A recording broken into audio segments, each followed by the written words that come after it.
Hi ಎಲ್ರಿಗೂ ನಮಸ್ಕಾರ. ನಾನು ನಿಮಗೆ ಈ ವಿಡಿಯೋದಲ್ಲಿ ಒಂದು ವಿಶೇಷವಾದ ಜಾಗನ ತೋರಿಸ್ತೀನಿ. ವಿಡಿಯೋನ ಕೊನೆಯವರೆಗೂ ನೋಡಿ.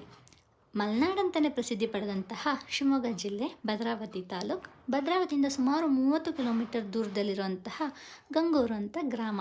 ಈ ಗ್ರಾಮಕ್ಕೆ ನೀವು ಹೋಗಬೇಕಂತಂದರೆ ನಿಮ್ಮ ಓನ್ ವೆಹಿಕಲ್ಸಲ್ಲೇ ಹೋಗಬೇಕಾಗುತ್ತೆ. ಯಾಕಂದರೆ ಇಲ್ಲಿ ಯಾವುದೇ ರೀತಿಯಾದಂತಹ ಪಬ್ಲಿಕ್ ಟ್ರಾನ್ಸ್ಪೋರ್ಟೇಷನ್ಸ್ ಇರೋದಿಲ್ಲ. ಆದರೆ ಹುಣ್ಣಿಮೆ ದಿನ ಮಾತ್ರ ಇಲ್ಲಿ ಪಬ್ಲಿಕ್ ಟ್ರಾನ್ಸ್ಪೋರ್ಟೇಷನ್ಸ್ ವ್ಯವಸ್ಥೆ ಇರುತ್ತೆ.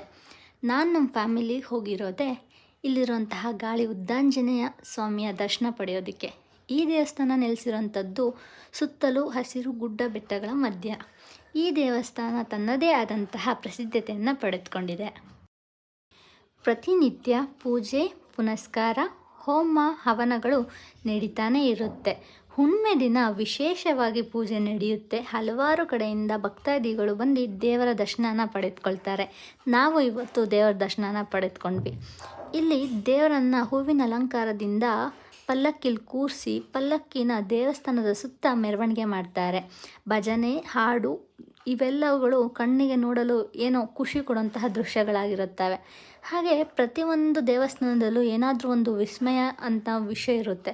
ಇಲ್ಲಿ ಏನಂತ ಹೇಳಿದರೆ, ಹಿಂದೆ ಎಷ್ಟೋ ವರ್ಷಗಳ ಹಿಂದೆ ಉದ್ಭವವಾದಂಥ ಈ ಕಲ್ಲು ಬಂಡೆ ನೀವು ನೋಡ್ತಿರ್ಬೋದು. ಇದು ಪ್ರತಿ ವರ್ಷ ಬೆಳೀತಾನೆ ಹೋಗ್ತಿದೆ. ವಿಸ್ಮಯ ಅಲ್ವಾ ಇದೊಂದು? ದೇವರನ್ನು ಹೂವುಗಳಿಂದ ಅಲಂಕಾರ ಮಾಡೋದು ನೋಡೋದಕ್ಕೆ ಕಣ್ಣಿಗೇನೋ ಒಂದು ನೆಮ್ಮದಿ, ಖುಷಿ ಸಿಗುತ್ತೆ. ದೇವಸ್ಥಾನಗಳಿಗೆ ಹೋಗ್ತಾ ಇರಬೇಕು. ಮತ್ತು ಏನಂತ ಹೇಳಿದರೆ, ಈ ಜಾಗದಲ್ಲಿ ಪ್ರತಿನಿತ್ಯವೂ ಅನ್ನಪೂರ್ಣೇಶ್ವರಿ ಭೋಜನಾಲಯ ಅಂತ ಇದೆ. ಇಲ್ಲಿ ಅನ್ನದಾಸೋಹ ನಡೀತಾನೇ ಇರುತ್ತೆ. ಪ್ರತಿನಿತ್ಯ, ಹುಣ್ಣಿಮೆ ಮಾತ್ರ ಅಲ್ಲ, ಇಂತಹ ಜಾಗಗಳಿಗೆ ಹೋಗ್ತಾ ಇರಬೇಕು. ದೇವರ ದರ್ಶನ ಪಡ್ಕೊಳ್ಬೇಕು. ಏನೋ ಮನಸ್ಸಿಗೆ ಖುಷಿ ನೆಮ್ಮದಿ ಸಿಗುತ್ತೆ. ನೀವು ಸುತ್ತಮುತ್ತ